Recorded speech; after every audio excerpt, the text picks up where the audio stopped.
Spain, 15.69%. The current favorites to win the World Cup are neither the reigning world champions Argentina, nor France with its endless supply of talent, nor even England, which is touted in every tournament as a team with no weak spots. According to the Opta supercomputer, the reigning European champions, Spain, have the best chance of winning. And while such a prediction would have seemed quite bold a couple of years ago, it's very hard to argue with it now. Over the past 2 years, Luis de la Fuente's team has managed to win the Euros, reach the Nations League final, cruise through qualifying with virtually no hiccups, and extend their unbeaten streak to over 30 matches. Moreover, their qualifying campaign was impressive. Yes, the group with Turkey, Georgia, and Bulgaria didn't look like the toughest, but Spain went a long time without conceding a single goal and secured their World Cup berth well before the final round.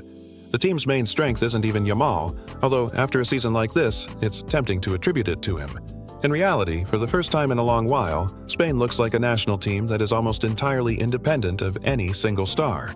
For example, Rodri, the best player at Euro 2020, on whom the entire team recently relied, barely played in the qualifiers. And it didn't matter. Zubamendi handled things with ease. In attack, Oyarzabal is looking more and more impressive, making us forget the era of Alvaro Morata. Olmo, Merino, and Ruiz are all vying for the attacking midfielder spot. And that's even with Fermin getting injured and dropping out of the squad. And just look at the goalkeeping lineup. John Garcia, David Raya, Unai Simon. Right now, Spain is playing with the same mischievous style as 2 years ago. De la Fuente has managed to do what many of his predecessors failed to do: preserve the Spanish culture of ball control while stripping away its sterility.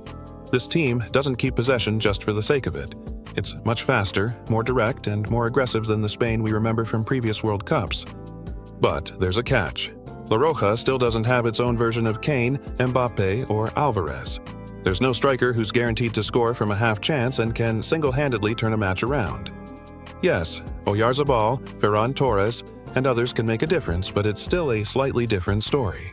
That's why, at times, Spain looks too dependent on the quality of its team play. When the structure works, they literally crush the opponent. When problems arise with space or tempo, they look for solutions through the team, not through a single superhero. There are also questions about the group. On paper, it looks manageable. Saudi Arabia is noticeably inferior in class, but all eyes will be on Uruguay, and that's a very serious test. Marcelo Bielsa's team plays a physical, high-tempo style of soccer. If Spain passes this test with ease, the talk about whether they deserve their status as the clear favorite will definitely die down. For now, it looks as though De La Fuente has assembled the perfect team: young but already experienced, dynamic yet pragmatic enough. At least on paper, this is the most cohesive project in the World Cup. But is that enough to win the title? We'll find out very soon. Friends, who do you consider the top favorite for the World Cup? Do you agree with Opta's assessment, or do you see any inconsistencies? We look forward to your thoughts in the comments.